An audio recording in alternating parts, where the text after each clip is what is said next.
Vamos con ello. ¿A qué me invita? El análisis internacional de Ina Afino-Génova.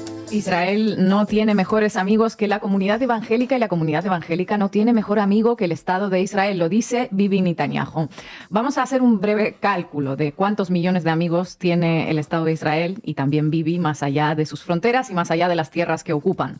En el mundo hay más de 600 millones de evangélicos, más de 120 millones de ellos están en América Latina y el Caribe y más de 100 millones en América del Norte entre Estados Unidos y México. Estamos hablando de centenares de millones de mejores amigos del Estado de Israel hispanohablantes esparcidos entre América del Sur y América del Norte.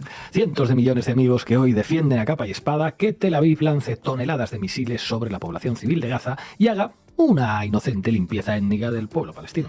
Hace unos años, en un viaje a un país centroamericano, me impresionó la cantidad de banderas de Israel colgadas en casas particulares, edificios, coches. ¿Qué tiene que ver un movimiento cristiano con el Estado de Israel y con los judíos que no aceptan a Jesús y lo consideran un falso profeta? ¿Por qué algunos pastores evangélicos usan kipá en sus vigilias, por ejemplo? ¿Por qué oran por Israel ahora? Y sobre todo, ¿por qué los millones de fieles de las iglesias evangélicas son tan rabiosamente prosionistas? La respuesta la encontramos en la Biblia, más bien en una particular lectura del Evangelio. ¿Qué es lo que están esperando los cristianos? Que regrese Jesús a la tierra, la segunda venida del Mesías, que es una de las profecías bíblicas que se menciona en los 4 evangelios en distintas ocasiones.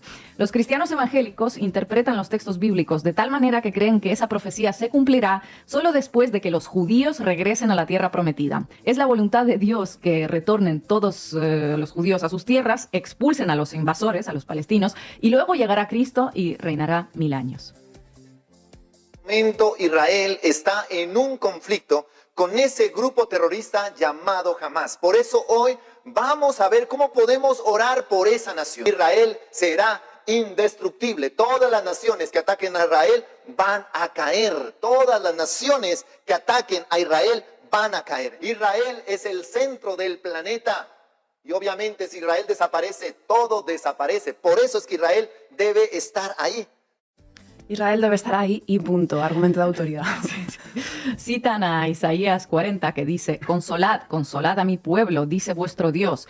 Y si Dios dice que hay que consolar al pueblo judío, pues decenas de millones de amigos de Netanyahu entienden que su papel es ese, porque para ellos los judíos actuales, nacidos algunos de ellos en Leningrado, Moscú, Kiev, Madrid, Buenos Aires o Tennessee, pues son descendientes legítimos del pueblo hebreo de la Biblia y por ello tienen autoridad histórica, moral y ancestral para instalarse en tierras que dice la Biblia que son suyas. Son el pueblo elegido que nos acercará al reino de Dios. El hecho de que el Estado de Israel sea en algunos aspectos más progresista que los propios evangélicos, que reconozca matrimonios homosexuales contraídos en otros países o que permita el aborto, por ejemplo, o el hecho de que los cristianos no lleguen ni al 2% de la población del Estado de Israel, pues ya veis que no les impide a los evangélicos erigirse en los principales admiradores del Estado de Israel en todo el mundo.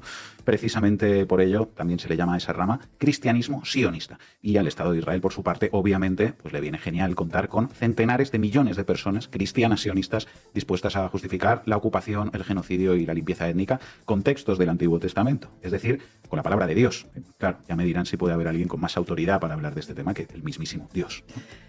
Para ellos nadie. Y mira que disposición no les falta, ¿no?, para justificar todo lo que está haciendo el Estado de Israel, todo lo que sea necesario. Primero, para acelerar la batalla del Armagedón. Ah, amigo, es que primero hay que pasar por la batalla del Armagedón. Vale, entonces ya todo me cuadra.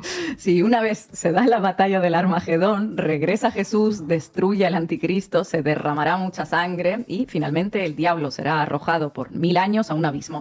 Para que todo esto suceda, el Estado de Israel primero tiene que hacerse fuerte y expulsar a los palestinos. Por eso la lluvia de misiles, de bombas y bombas de fósforo, todo esto, bueno, es voluntad de Dios y solo tenemos que plegarnos a ella como buenos cristianos. Bueno, pero cuando Jesucristo llegue finalmente después de este apocalipsis, ¿qué hará con los millones de judíos que no creen en él? Esa es buena pregunta, Sara, porque para ello solo hay que seguir leyendo e interpretando la Biblia a lo evangélico. En ese momento, el pueblo elegido se dará cuenta de que estaba equivocado y aceptará a Jesucristo como Mesías. Y así comenzará el milenio o el reino mesiánico. O sea, a ver si lo he entendido. O sea, que el último paso de todo este periplo tan racional que comienza con la aceleración del Apocalipsis, es que el pueblo judío abandone el judaísmo. Pues al final es un poquito antijudío, entonces, esto del cristianismo sionista, según parece. Un poquito antisemita es, pero para el actual Estado de Israel se trata de una auténtica mina de oro. Estamos hablando de 600 millones de personas, centenares de miles de devotos por todo el mundo convencidos de la excepcionalidad étnica de los judíos, que por voluntad divina tienen que gozar de más derechos que los palestinos. Todo acto adoptado por Israel está orquestado por Dios y debe ser tolerado, apoyado e incluso ensalzado por el resto de nosotros. Ese es el mensaje esencial de los sionistas cristianos. En las últimas décadas, la expansión del culto evangélico por América del Norte y por América del Sur ha sido verdaderamente vertiginosa. En Estados Unidos son el mayor grupo religioso, más grande que los católicos y los protestantes.